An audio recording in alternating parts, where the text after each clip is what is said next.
We're on Yosemite Creek below Lower Yosemite Falls. It's a cold, early April morning, and we're watching the Frazil ice formation. Frazil ice are these small crystals of frozen mist that forms in Upper Yosemite Falls and Lower Yosemite Falls. The particles of ice wash down the stream with the liquid water in a slurry, a slushy, slurpy, goopy mass that in many cases flows like lava. So if you can imagine in your mind a giant Slurpee machine that is putting out millions of gallons of Slurpee into Yosemite Creek, it's amazing. It's not snow, it's not ice, it's something in the middle, and to watch it move underneath a Yosemite Creek bridge is pretty incredible.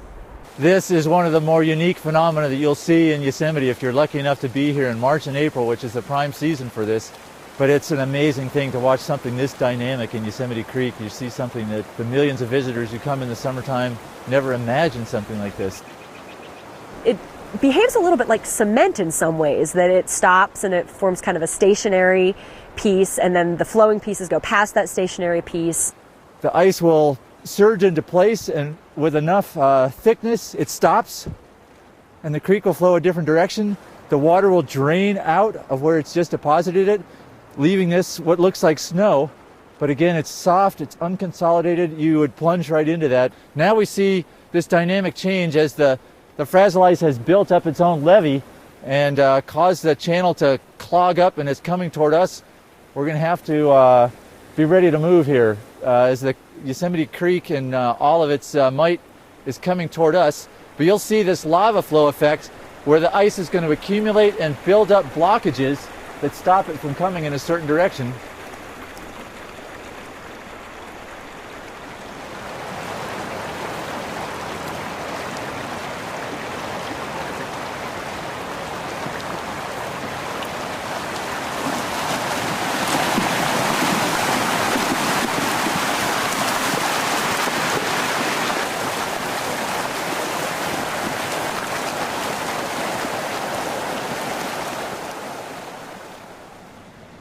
It's the full force of Yosemite Creek, which can be up to, say, 100 cubic feet per second. When that is moving along in a place where we don't expect it, where our engineering of building roads and trails and bridges hasn't anticipated, this full flow of Yosemite Creek has caused problems with damage to buildings on the side of the creek and our footbridges.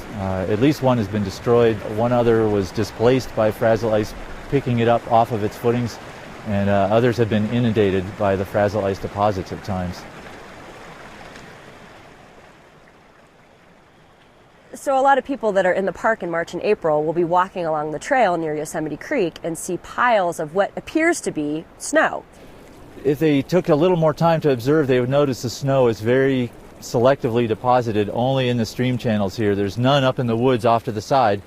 It's the first thing people think of. Of course, it looks like snow, so what else could it be? Here's where Frazil ice becomes quite dangerous, because you can't tell how thick it is or how solid it is or how much water is underneath. If you were to walk out into this, you might make it a few steps and you might plunge through over your head into icy moving water underneath this Frazil ice deposit on top. Every winter at the base of Upper Yosemite Fall, a big conical mound of ice and snow develops. We call it the ice cone or the snow cone, and it can grow to be hundreds of feet tall. The snow cone builds up from falling water that freezes while it's falling. It freezes in a couple of places. Some freezes at the bottom. Some of it freezes on the rock on either side of Upper Yosemite Falls. When the sun comes around during the late part of the morning, it starts to loosen that ice and it falls and builds up onto the snow cone too.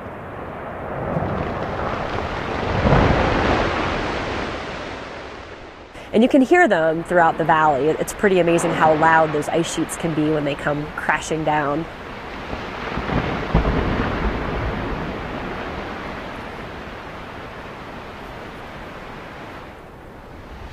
There is a persistent myth that directly connects the snow cone's disappearance to the apparition of our Frazil ice deposits. There's not a direct connection. This is not the snow cone we see lying on the floor of Yosemite Valley washed out.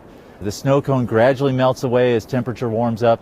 As temperature warms up, the volume in Yosemite Creek increases, but these sub-freezing nights will turn some portion of Yosemite Falls to ice that flows in the liquid water, and the Frazil ice, as we call it, is only indirectly connected to the snow cone. I have heard people refer to Frazil ice as the snow cone breaking up, but if that were the case, then these other places where it exists in Yosemite Valley, that wouldn't be true. I've also observed it at Royal Arches Cascade, and I do know that it happens at Ribbon Creek, also over at Bridal Veil Falls, and Sentinel Creek.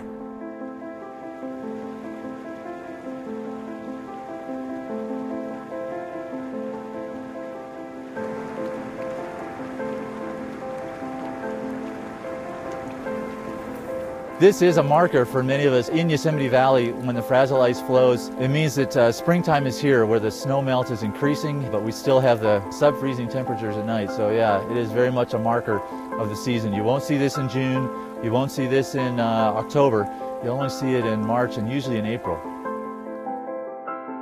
Well, Yosemite gets close to 4 million visitors a year, and the vast majority of those visitors come in June, July, and August, so they're here in the summer months. And I think that a lot of people are missing some of the magical events that happen in the wintertime. For example, Horsetail Falls. It looks like a glowing firefall in February. And the snow cone at the base of Upper Yosemite Fall, you're just not going to see that in June, July, and August.